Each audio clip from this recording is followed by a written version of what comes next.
கடலூர் மாவட்டத்தில் அறிக்கை கலெக்டர் அரசுக்கு சவால் விடும் தனியார் பேருந்து உரிமையாளர்கள்.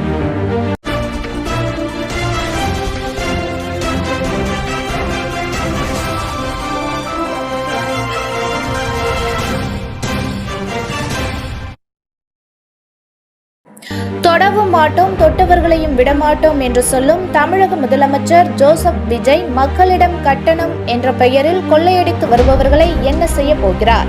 கடலூர் மாவட்டத்தில் தனியார் பேருந்து உரிமையாளர்கள் எந்த முன்னறிவிப்பும் இன்றியும் அரசு அனுமதியின்றியும் தன்னிச்சையாகவே பேருந்து கட்டணத்தை உயர்த்தி அரசுக்கு சவால் விட்டு வருகிறார்கள். திமுக மற்றும் அதிமுக கட்சியை சேர்ந்தவர்கள்தான் அதிகமாக தனியார் பேருந்துகளை இயக்கி வருகிறார்கள். இவர்கள் ஆட்சி மாற்றம் ஏற்பட்ட உடனேயே திடீரென்று கட்டணத்தை உயர்த்தி தாவேக ஆட்சிக்கு மக்கள் மத்தியில் கலங்கத்தை ஏற்படுத்தி வருகிறார்கள். பாதிக்கப்பட்ட பயணிகள் சந்திரன், வில்லாளன், கோதண்டன், வீரவேல் மற்றும் பல பயணிகள் நம்மிடம் பேசும்போது, நான் கடலூர் மாவட்டம் கடலூர் வட்டம் தொண்டமானத்தில் எஸ்எல் நகர் கிராமத்தில் குடியிருந்து வருகிறேன். என் பெயர் சந்திரன். சார், சமூகத்தில் நிறைய பிரச்சனைகள் நிறைய இருந்துட்டு தான் இருக்கு. ஆனால் எந்த கவர்மெண்ட் வந்தாலும் அதை தீர்க்கறதுக்கு முடியல. ஒன்று, தனியார் பஸ்ல எந்த ஒரு அறிவிப்பும் இல்லாம 2 ரூபாய் கட்டணம் கேட்கிறாங்க. ஒரு கண்டக்டர் நான் கேட்கும்போது அவர் என்ன சொல்றாரு, ஓனர் சொன்னாரா இல்லை கவர்மெண்ட் சொல்லிச்சா இல்லை நீங்களே ஏற்றிக்கிட்டீங்களா அப்படின்னு கேட்கும்போது, சார் அதெல்லாம் தெரியல சார். எப்படி சார் நீங்கள் மட்டும் தனியாக ஏற்றுவீங்க? பிரைவேட்டு மட்டும்தான் செய்றீங்க.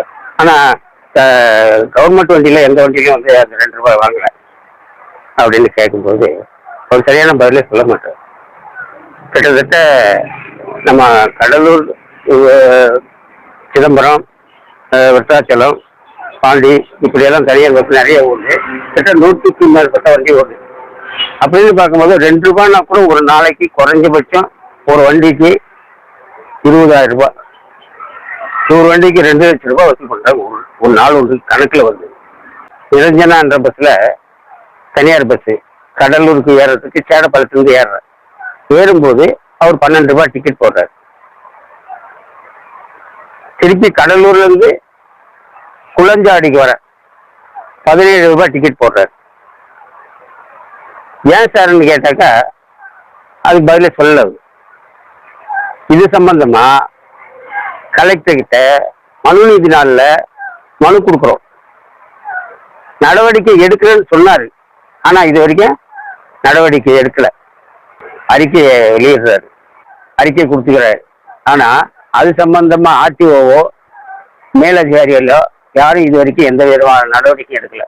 கண்டக்டர் வந்து ஏன் டிக்கெட்ல 2 ரூபாய் ஏத்தலன்னு கேட்டா அவர் அதுக்கு சரியான பதிலே சொல்ல மாட்டார். நாங்க இது அமைச்சர் வரைக்கும் பேசியிருக்கிறோம், நாங்கள் அமைச்சருக்கு நாங்கள் பணம் கொடுத்துருக்குறோம் அப்படின்னு சொல்றாரு. ஆனா இது சம்பந்தமா எந்த ஒரு ஆக்ஷனும் கிடையாது. தமிழக முதலமைச்சர் இந்த பஸ், தனியார் பஸ் மீது நடவடிக்கை எடுக்கும், அந்த உரிமையாளர்கள் மீது நடவடிக்கை எடுத்து எங்களுக்கு மீண்டும் பழைய கட்டணத்தையே வாங்குவதற்கு நடவடிக்கை எடுக்குமாறு கேட்டுக்கொள்கின்றேன்.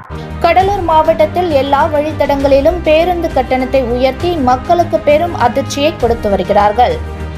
ஜெயலட்சுமி பஸ் நடத்துனர் இளவரசன், பாலாஜி பஸ் நடத்துனர் குமார், ஸ்ரீ ஜெயந்தி பஸ் நடத்துனர் சரவணன், மீனாம்பிகை பஸ் நடத்துனர், சிடிபி பஸ் நடத்துனர், சுஷ்மிதா பஸ் நடத்துனர், நிரஞ்சனா பஸ் நடத்துனர், SMKV பஸ் நடத்துனர் மற்றும் சௌமியா பஸ் நடத்துனர் ஆகியவர்களிடம் கட்டண உயர்வை பற்றி கேட்டால் கடுமையான வார்த்தைகளால் அநாகரிகமாக பேசுவதும், நீ எங்கு வேண்டுமானாலும் சொல்லிக்கோ, நாங்கள் முதல்வர் அறிக்கையையே கண்டுக்க மாட்டோம், இந்த கலெக்டர் அறிக்கையை தானா கண்டுக்க போறோம், அந்த அறிக்கை எல்லாம் எங்கள் முதலாளி கால் தூசுக்கு சமம் என்கிறார்கள் எகத்தாளமாக. போக்குவரத்து துறை அமைச்சரும் கடலூர் மாவட்ட போக்குவரத்து ஆய்வாளரும் மற்றும் RTO செல்வம் ஆகியோர்கள் எங்கள் முதலாளிக்கு அடிமை, இவர்கள் இருக்கும் வரை இன்னும் எத்தனை முறை வேண்டுமானாலும் பஸ் கட்டணத்தை ஏற்றிக்கொண்டே இருப்போம், அவர்களுக்கு கொடுப்பதை கொடுத்துவிட்டு என்கிறார்கள் காட்டமாக.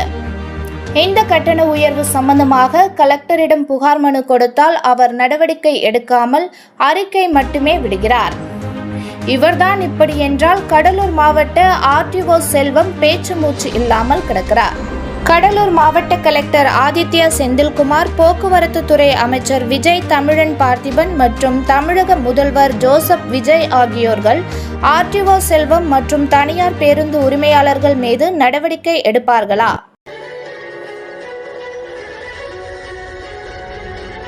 இது போன்ற செய்திகளை உடனுக்குடன் தெரிந்து கொள்ள நம்ம சீனியர் ரிப்போர்ட்டர் சேனலை சப்ஸ்கிரைப் பண்ணுங்க, லைக் பண்ணுங்க, கமெண்ட் பண்ணுங்க, கூடவே அந்த பெல் பட்டனையும் கிளிக் பண்ணுங்க. தேங்க்யூ.